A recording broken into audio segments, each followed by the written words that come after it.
yeah! Hello to another episode of Spear from the Past. We're back here again with another episode, and funny enough, it's two Extreme Rules pay-per-views in a in a row because the wheel decided it'll spin Extreme Rules 2 years later, and then I forgot when I invited my guest on that I had him on for WrestleMania 31, which was right before this Extreme Rules. So, but we've got Eric here. Eric, how's it going?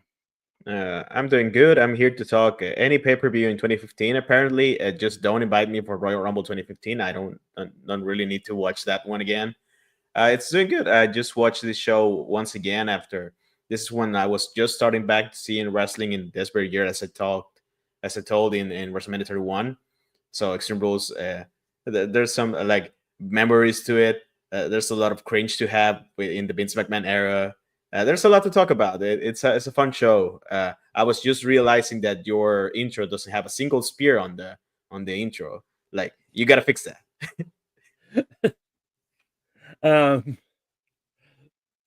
Yeah, but I mean, it is what it is. It's but with that, one thing I've started doing in the last few pay-per-views is I'm doing an on this day kind of segment before I started off. Basically, I did some sort of research and see sort of what else was happening in other pop culture areas like number one movies or the box office and all that. And pretty much in this precise week, everything was pretty much all themed for a change because the number one movie was Furious 7. The number one song was See You Again featuring Wiz Khalifa and Charlie Puth. And the number one album was the soundtrack to Furious 7. So it is. I mean, it's not surprising. Like April is generally the blockbuster season anyway, so it's not surprising for all that to be sort of all around there. It's all in the family. Like everything's yeah. But with that, moving into the extra the pay-per-view Extreme Rules. Wrong year. I haven't updated that. Yeah, you only have to change one thing, so pretty easy then. Yeah. There you go. But with that, so the pre-show match we had on once my notes actually comes up here, which the pre-show match, which does actually get shown a little bit in the middle of the pay-per-view, which I always was really annoyed because it's one of those ones like they definitely anticipate people to not watch the pre-show match, but we had Neville versus Bad News Barrett. I mean, I did watch the actual full pre-show match, and I thought the match itself was pretty fun.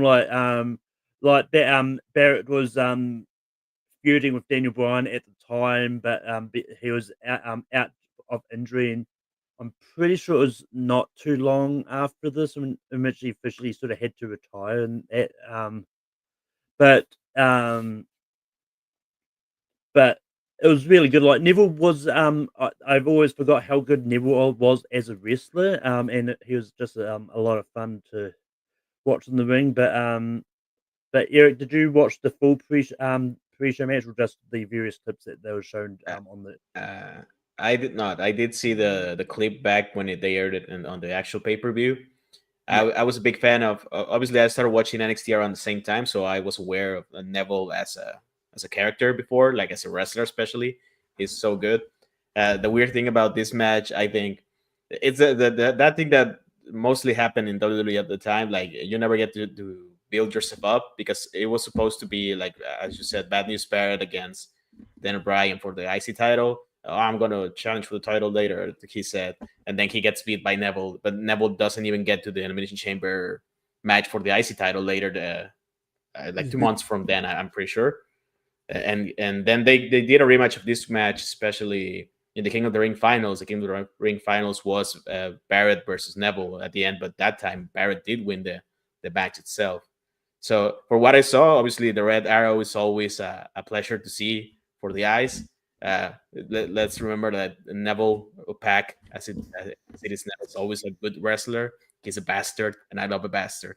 Brad's also really good. I didn't see the match itself, but they did it. Well, again, I did remember seeing the King of the Ring one later that same year. Pretty sure. Yeah. But with that, moving into the main card, and while this first match is technically sort of in it, was in two parts. We're going to just talk about this whole match in one shot, but we had Dean Ambrose versus Luke Harper in a Chicago street fight, and this match, it was a lot of fun.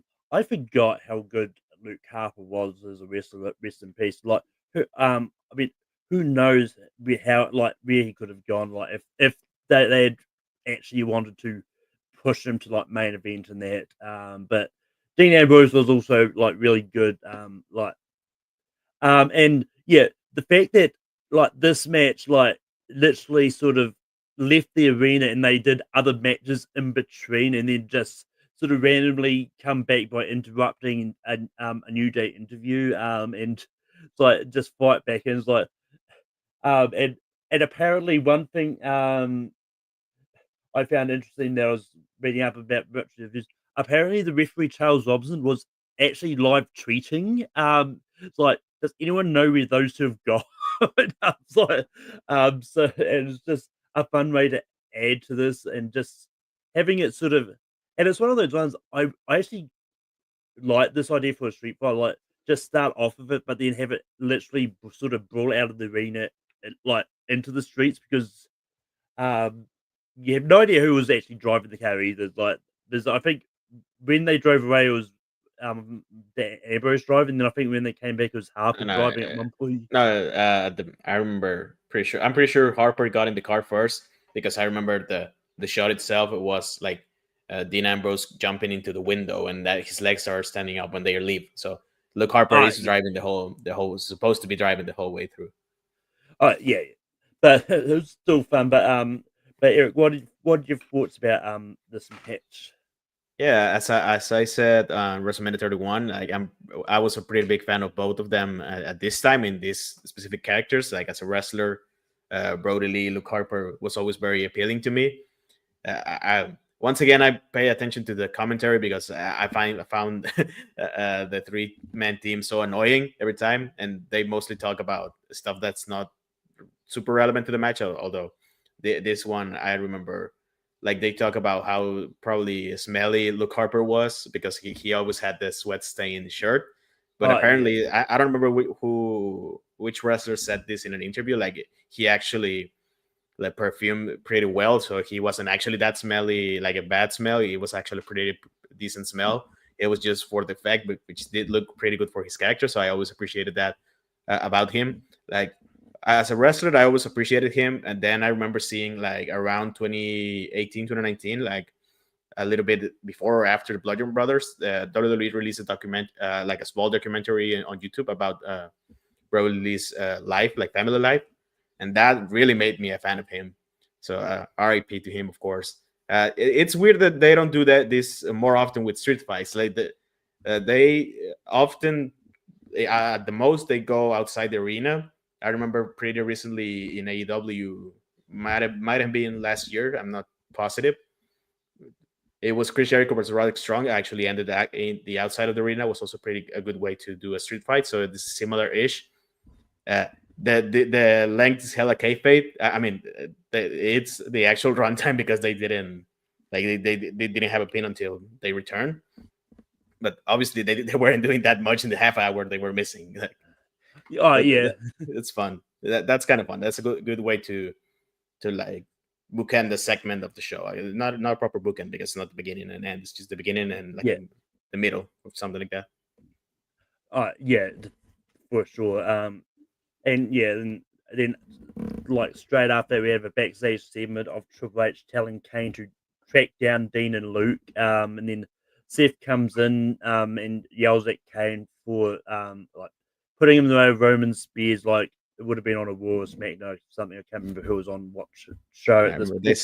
I remember that quote specifically because he said like last Thursday on SmackDown, and Then Yeah. it used to be on Thursday that time, so it was on the SmackDown. I'm pretty sure.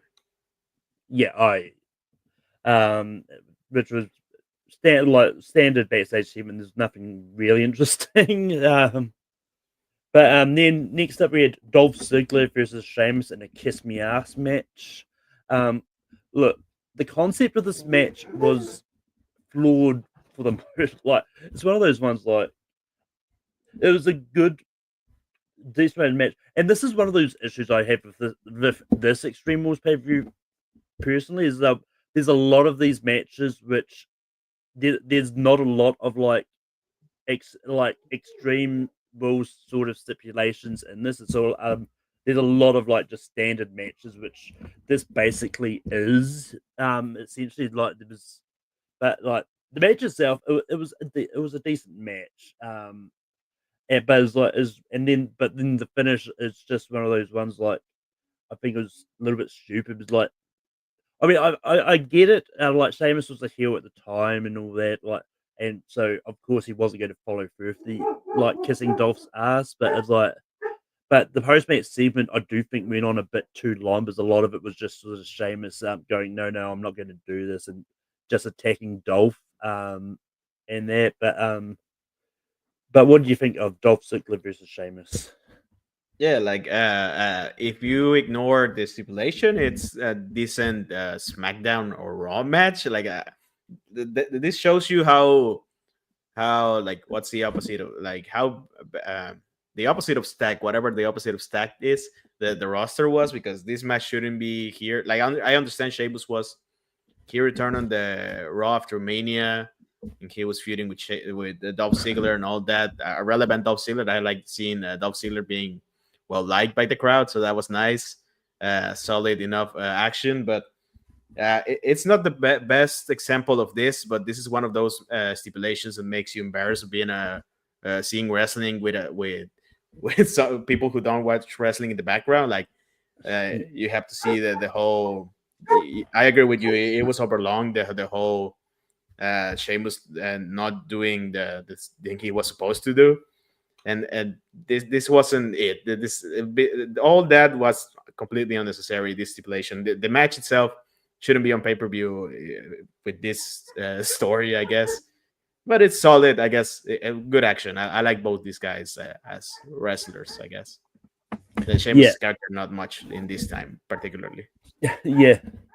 But next up we had the New Day versus Tyson Kidd and Cesaro, who I completely forgot was a tag team. um, but, for the tag team championships. And yeah, once again, like I don't have any issues with this match. I thought this match was fun. And it's one of those ones like, and a lot of people forget like the New Day have always like started off the career as heels. And so because I like how people were shocked about like New Day turning heel on Big E. It was like they started off as heels. Like, I mean, I mean, like there's I mean, a little issue with that. They started as baby faces, and they got healed pretty quickly oh, once the crowd didn't respond to them. That's what, yeah, yeah. and their like how do you say that their jump to popularity was started as a heel, but the group itself started as baby faces, and then they pivot to Yeah, yeah. turning heel. Yeah, I mean, it's been a while since I've watched early New Day anyway, and it's one of those ones like I thought it was fun reliving early New Day anyway. It's like, and I've always really enjoyed sort of hearing their like whatever intro they decided to bring up is like we're here in New York City. It's time to get gritty or something like something to that effect. Anyway, it was like or it's the one that was often in the video games like don't get sour, feel the power. It's like, um. But yeah, like I don't have any complaints about the match. It was a standard tag match.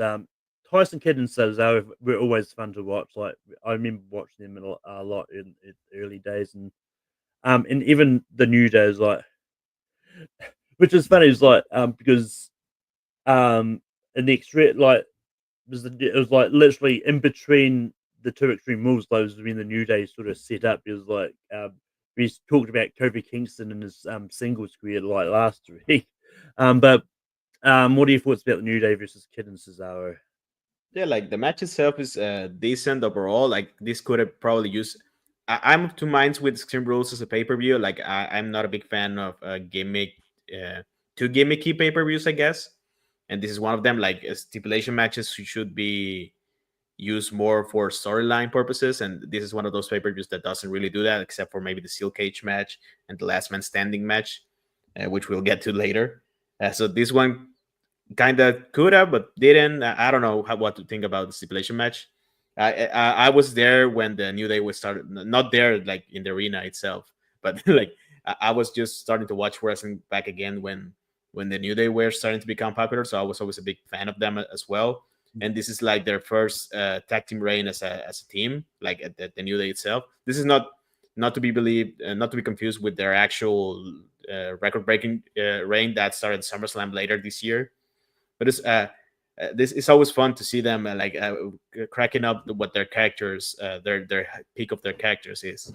And I won't ever forget Tyson Kidd and Cesaro. They were the champions when I started watching wrestling again. I wasn't familiar with Cesaro at the time, and then he's really good. And Tyson Kidd I knew a bit before, but he's also really good. It isn't too far from this pay per view that Tyson Kidd had to retire because of the Samoa Joe match, the Must Buster thing.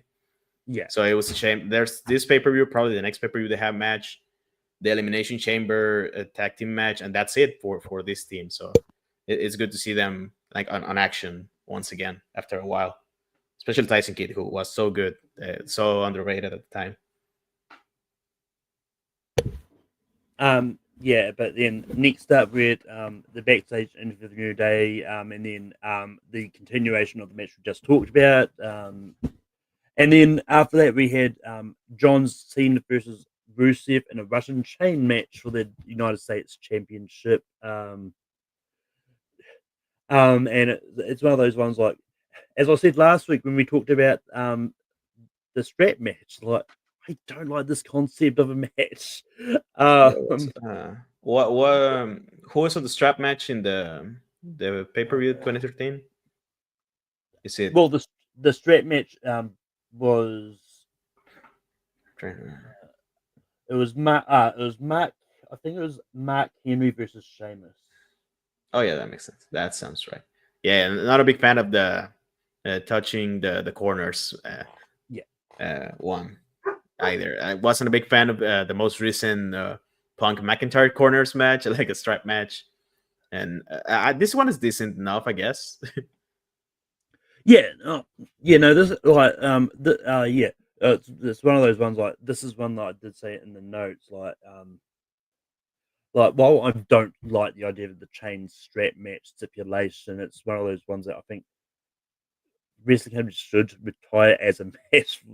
I'm glad they haven't Like put it it's in the good to have like a game strap or chain match and all that. Just the corner part isn't that necessary. It's just a way to protect the loser of the match. Like especially after this match, we get the whole segments of Lana trying to get another match for Rusev because Rusev didn't actually pin or submit to lose this one, and that's how we get to the I Quit match and Payback like a month from now. I'm pretty sure like a month from this pay per view. Yeah.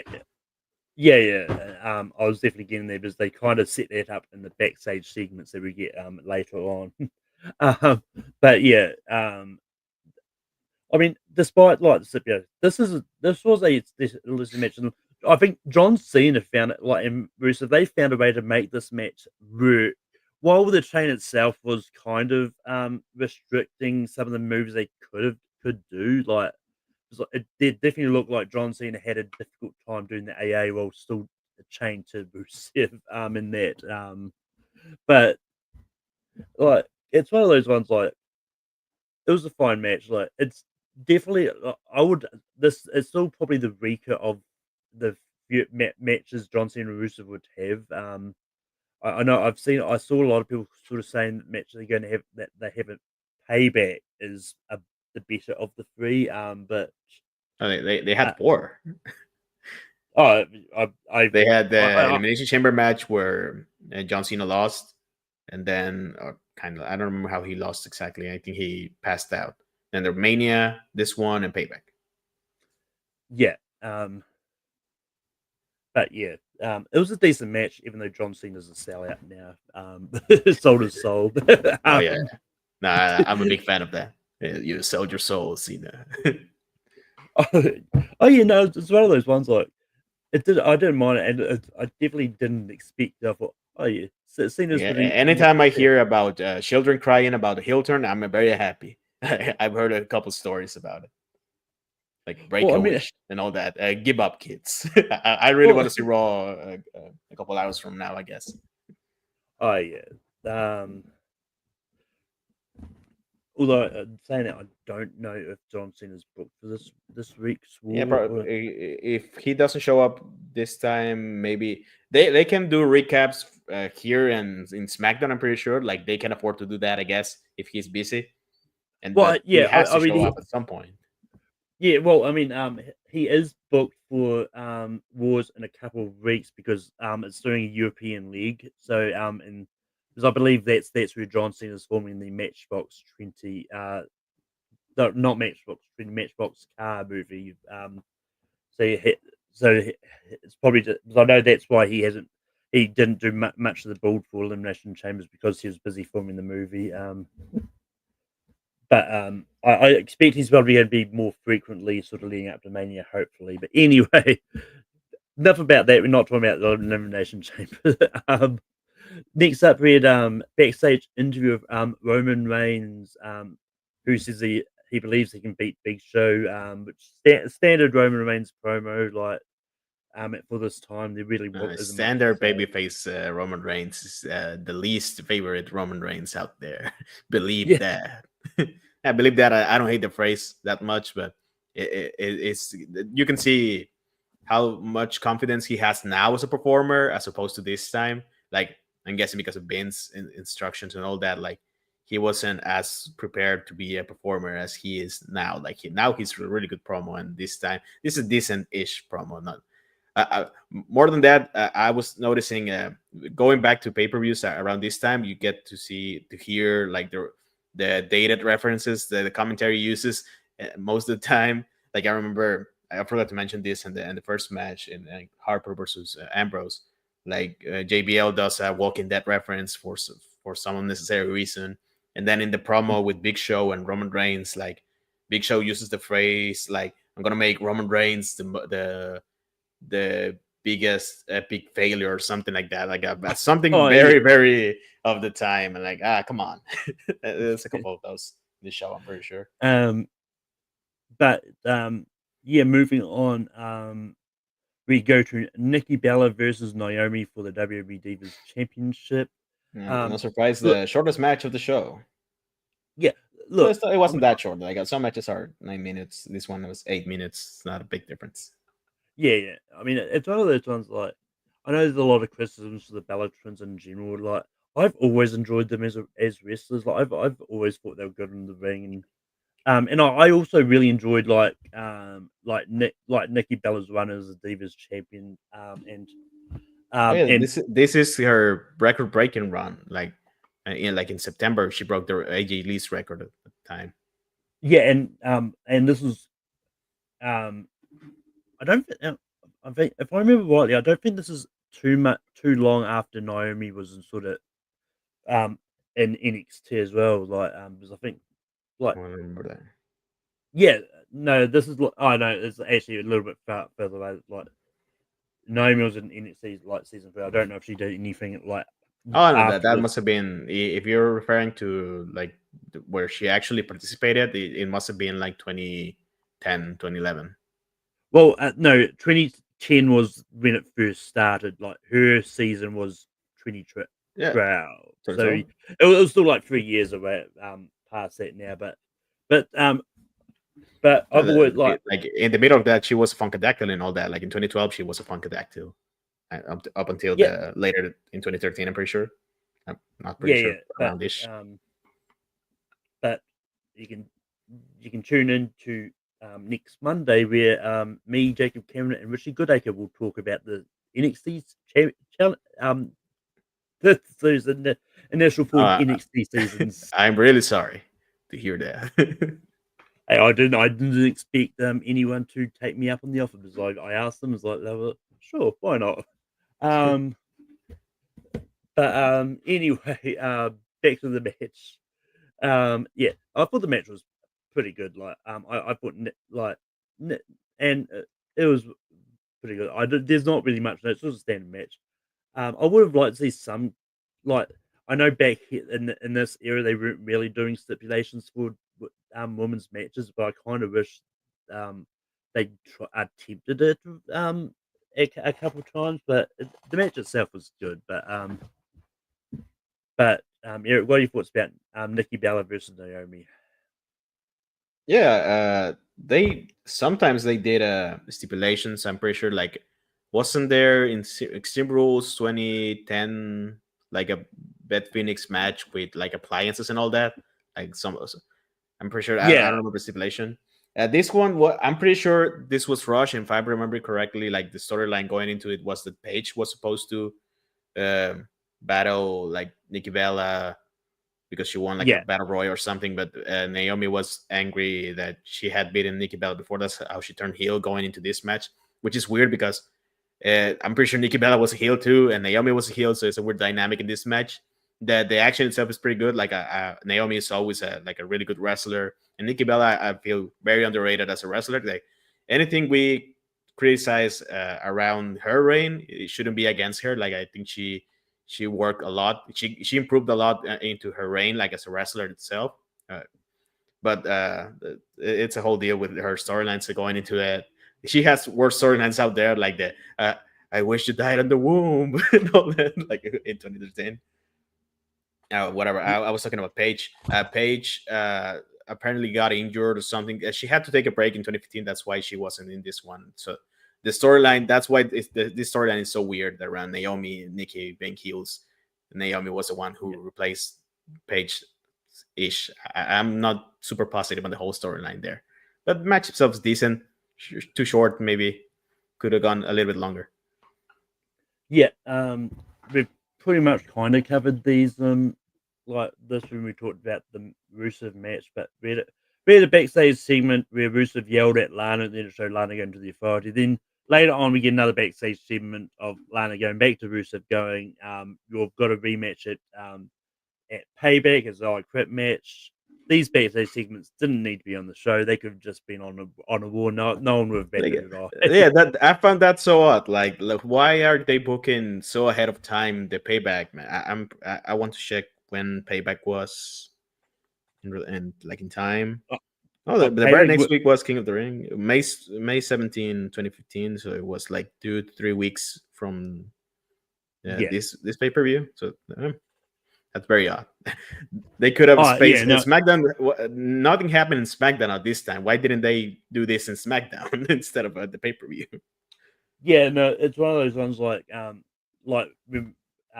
we talked about the Extreme Rules from last week. Like there was another random backstage segment where AJ Lee and Caitlyn got into a fight, but it didn't result in a match on that pay per view. It's like so. It's like I think this is an era of weird backstage segments happening.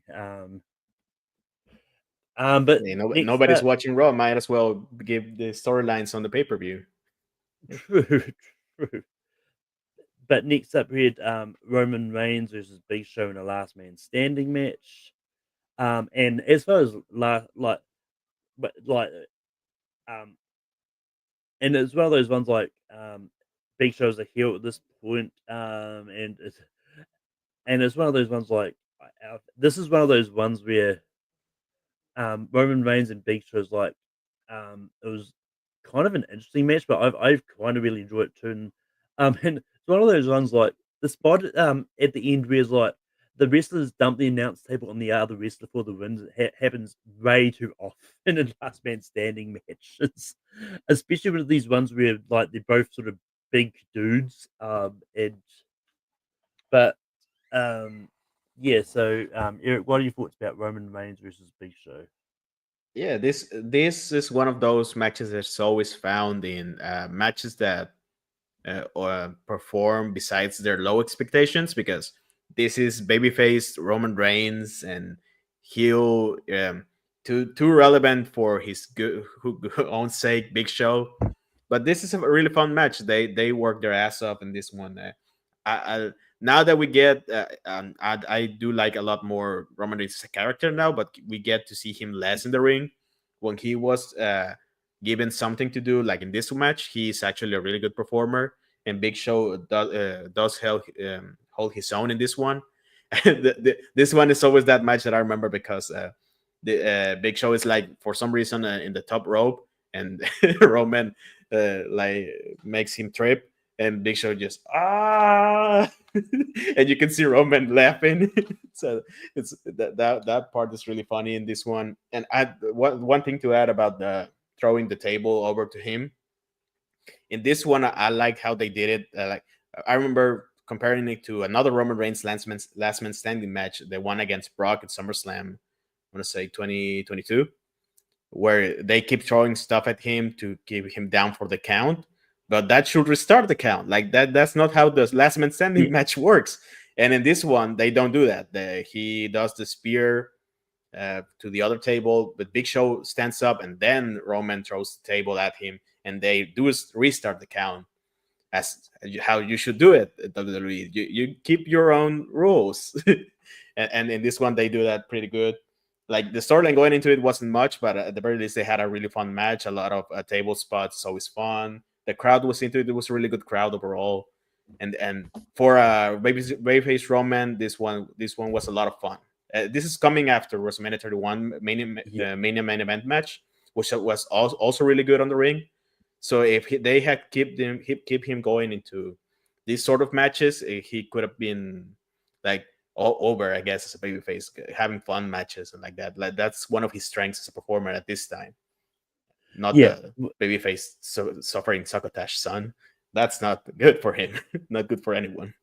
Yeah, one thing I always find entertaining when it comes to matches where the announce table gets destroyed is like, like next match, see the announcers sitting at where the table used to be. It's like, just like holding on to their notes and all that. Yeah, that's always something that happens to the Spanish announce table people.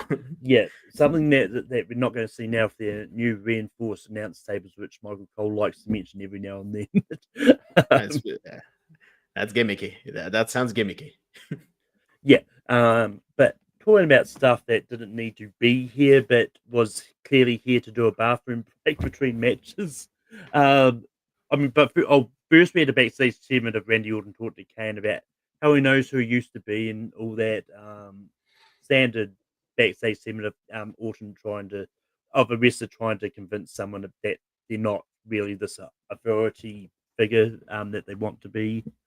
But then next up, we had Bo Dallas coming out to do a Bo Leave segment, and then you get Ryback comes down to attack him, and I will say the timing of the audio cue was perfect because like you had Bo Dallas about to say, "Is like I want you guys to Bo Leave," then the Phoebe Moore just cuts in just on over the top of that Bo Leave's like, "I want you to feed me more." It's like, and yeah, this is just a random segment. I forgot like how corny these Bo Dallas segments were, but once again, I think he's doing a lot better as Uncle Howdy. I can't wait to see sort of when he comes back. It's looking like they're going to do something for Alexa Bliss again, which I'm happy for. But Eric, any thoughts on this segment?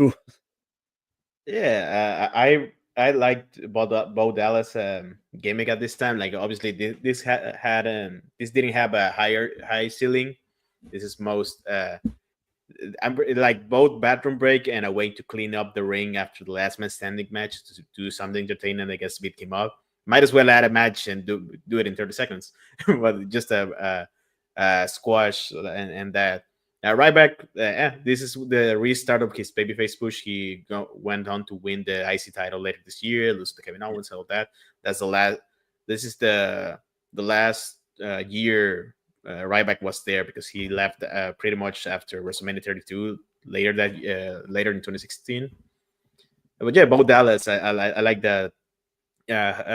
Chicago, the second city, but at number one at like not taking a shower, something like that. The ship kid is ship, but like Bo Dallas was fun with this gimmick. Yeah, and then, but then, finally we get to Seth Rollins versus Randy Orton in a steel cage match for the World Heavyweight Championship.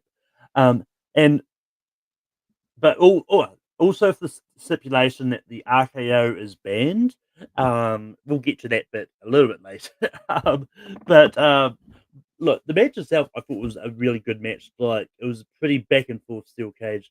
I'm still not too sure if I like the steel cage matches where they allow pins as well. But this one it didn't bother me too much because it was one of those matches that was just really intriguing there. And then when sort of Kane get in, it made it look like he had turned on Seth and then attacked Randy and then put Seth on top and then and still have Randy kick out. I think it was a lot of fun. And then but then with the finish of the match being when Seth exploited the loophole and RKO'd Randy Orton's which I thought was a lot of fun. I don't know that if they continued that as a storyline, with Randy and the Authority. I don't remember where this actually went, but just the fact that they had like Seth sort of cheat because it wasn't Randy who did the RK, who's but I thought it was a really good match, and I thought it was a lot of fun. But Eric, what did you think of Seth versus Randy in the steel cage match? Yeah, I think this is a solid match. They had good chemistry at the time. Like, I don't think this one is better than their WrestleMania 31 match for me personally. But I was a big fan at the time of the Kane storyline. Like, in hindsight, Kane shouldn't have been so relevant to this story because he was the babyface that got the most over with the Seth Rollins heel WWE title run. But it's a fun storyline. Kane in this type of situation really shows his personality. They went on to pay off this one until like Hell in a Cell in this year. I'm pretty sure. Like this, Yeah. this is when Kane was Seth Rollins' last title defense of this year because he got injured in a match of theirs in a house show. Pretty sure. But this is a fun storyline. Like Kane losing his temper, like remembering the monster he actually is, but still keeping helping Seth Rollins win in a way. And then the RKO thing, I'm mixed on it. Like I think it's a dumb stipulation, but I like the way in the promos going into this one they mentioned that Seth Rollins gave his first stipulation, being that the RKO, and then Randy gave the steel cage match stipulation. Like this is pretty much because of the trauma that Seth Rollins went having one of the greatest RKOs of all time. That's why he banned this. And then it's always fun to see JJ Security at this time. Yeah, Seth Rollins did a pretty decent RKO, I guess. It's the second best match of the show, but that's a good thing to be on your pay per view, I guess. I think the Last Man Standing match is better. Like it overshadowed it a little bit to me, but it's on pay per view. And then I'm not sure how involved was. I'm pretty sure the match after this pay per view was Payback. It was Roman versus Dean. No, sorry, yeah, Roman versus Dean versus Randy versus Seth. That's the story, and they went Randy teaming up with the other Shield members to take on the JJ Security, and then a 4-way. That match is when they did a triple power bomb to Randy on the table, and then Seth's like, yeah, Shield, and then they started tagging him. That's a fun part. That's how they continued pretty much. That went on to be then Dean's versus Seth, a couple of matches they had this year as well. That's how kind of remember them continuing the story. Randy, I don't remember. I'm pretty sure he faced Kane at some point in the middle of this, but that must have been on Raw or something. Yeah, and it's one of those ones like and I also love hearing some when these random sort of rule loopholes happen. I always love hearing the commentators argue about it for ages. Like I'm not a big fan of the arguing when it's JBL and Jerry. I don't like those two guys as commentators. I like Michael Cole now, but I didn't like him at the time, and I don't like him as much here. But it's a fun dynamic to have, like the commentary arguing this. I just don't like those two as commentary. Oh yeah, it's one of those ones. But it's also one of those ones like it'll be interesting to see sort of how they would be like in this era where because I think it was Michael Cole said on an interview recently, like he feels free to say anything he wants now. It's like there's like Yeah, and you it's can like tell like Michael Cole is having so much fun now. Like I'm very happy for yeah. him. Well, I'm worried for the poor guy if he yeets anymore. um, Yeah. um, but but yeah. Moving on to the next segment. Eric, if you Uh, could go back in time and change one booking decision on this pay per view, what would you change? oh, I gotta check. I probably either would have given a different stipulation to Dolph Ziggler versus Sheamus, or not have it at all on the card. I mean, that's the biggest. Like I wouldn't change the people involved in the Divas match. I would have given them something more to do. But I think the Kiss Me Arse match is the one that, oh yeah, it's that pay per view, and that kind of overshadows the other matches that were better on it. Like this is not like a super great pay per view overall, but that's the match like that kind of puts a bit of a mark. Like this sort of stipulation should have been left in the 90s, I guess. Like this wasn't Yeah, necessary at all. yeah. I mean, it's one of those ones I personally didn't mind the like situation that, but it's one of those ones like, um, and it's one of those ones like I probably would have, but that's probably another one that I probably would have changed. Like not so much like have take this kiss my ass situation off, but have it mean something more as well. Like give it some kind of thing like you something. I mean, it may sound like a stupid idea, but have do something stupid like you win by forcing the other person to kiss your ass. Yeah, Is like like have a couple bodyguards and they grab Sheamus and make him yeah, kiss Dolph Ziggler. That would have been dumb too. Like that's the issue with the stipulation. Like that's a very dumb way to book your heels or your baby faces. Like after this, Sheamus look more like. I mean, he's a heel, so he's supposed to look like a coward, but Dolph didn't look too good either. Like he. I don't want to say he let himself get kicked in the nuts, but you get the idea. Like he did look dumb after it. yeah, Like the kiss me arse thing is so Vince's sense of humor, I guess. That's the whole thing that the commentary was focused on the match as well. Like, how do you say arse in Spanish or something like that? Like that isn't as fun growing up like now. I guess a wrestling fan. yeah.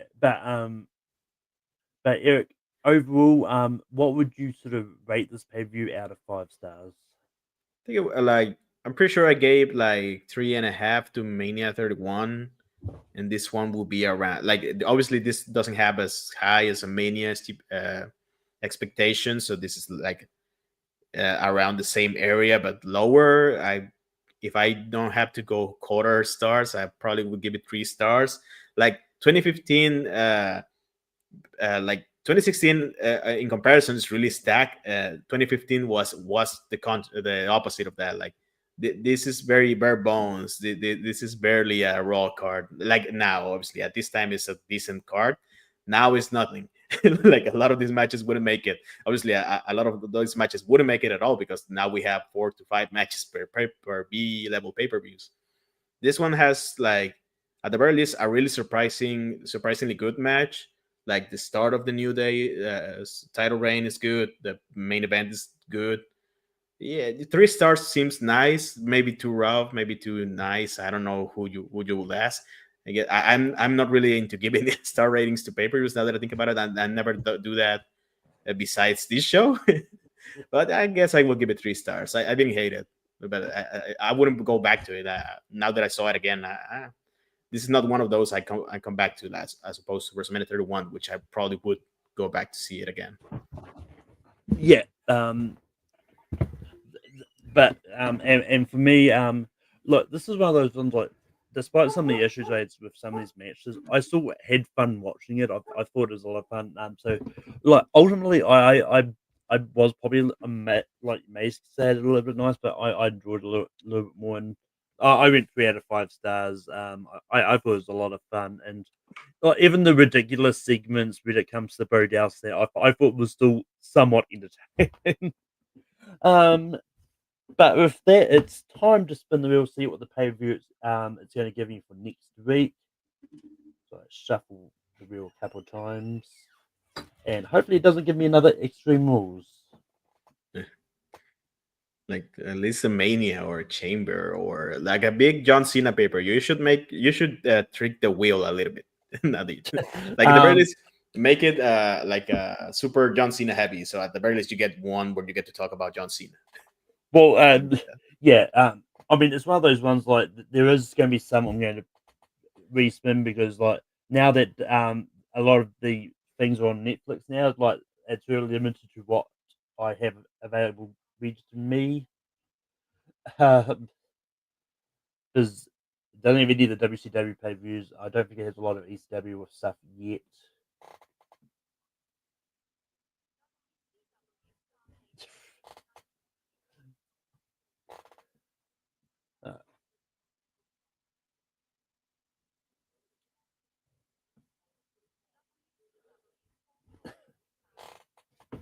I'm now having a run of wanting me to do WCW.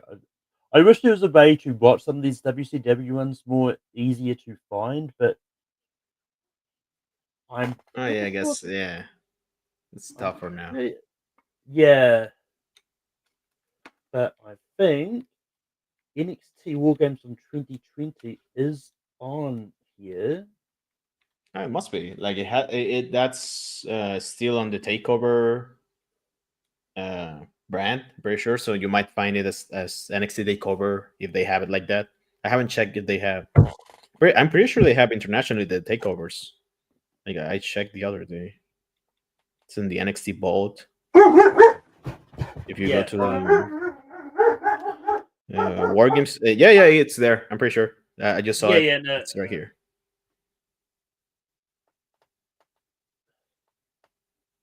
Yeah, That's very weird descriptions.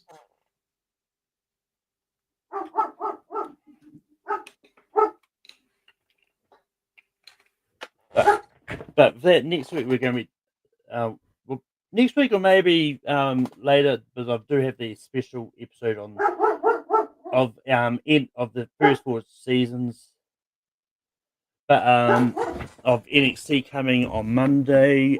So maybe I'll so maybe that'll be the episode for next week. But NXT Takeover War Games from 2020 is going to be the next one that we're going to do.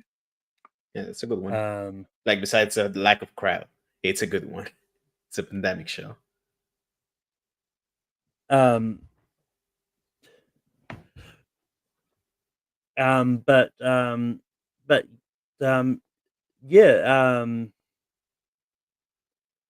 But that is the end of the episode for today.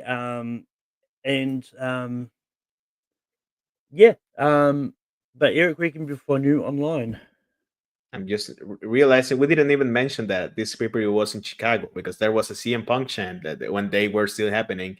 That's why I wore this one. I'm just remembering this happened in the Allstate Arena where Money in the Bank 2011 happened, and where Survivor Series 2023 happened, the big CM Punk return. So this is a good venue, a good crowd. I forgot to say that. That is not relevant to my plugs, which I don't have many, but check out Rankums where we talk about Seinfeld. That was a couple weeks ago. I'm pretty sure I'm on there. Check out check out ASAT. The Pierce Co. I'm playing Corey Quinto in a couple, like in an hour or so. I'm going to lose that one, but you can check it out. Check out CWT, Lights Out Trivia, your multiplexes, whatever else. If you've seen the show, you've probably seen me somewhere else before. Probably. I don't know. Thanks for having me. But you can find me on Tape Productions hosting Rankum every week. This coming Saturday, we're going to be talking about the top 12 Robert Pattinson movies. Should be interesting. And you can Twilight movie makes it. And you can find me on Spare on my own personal channel. We're talking about Spare from the Past. As we talk about the NXT champion the challenge seasons on Monday. No, Sunday. It's Monday my time. And I pop up here and there in other places, and that, and yeah. But until next time, until next time, I'm afraid I've got some bad news.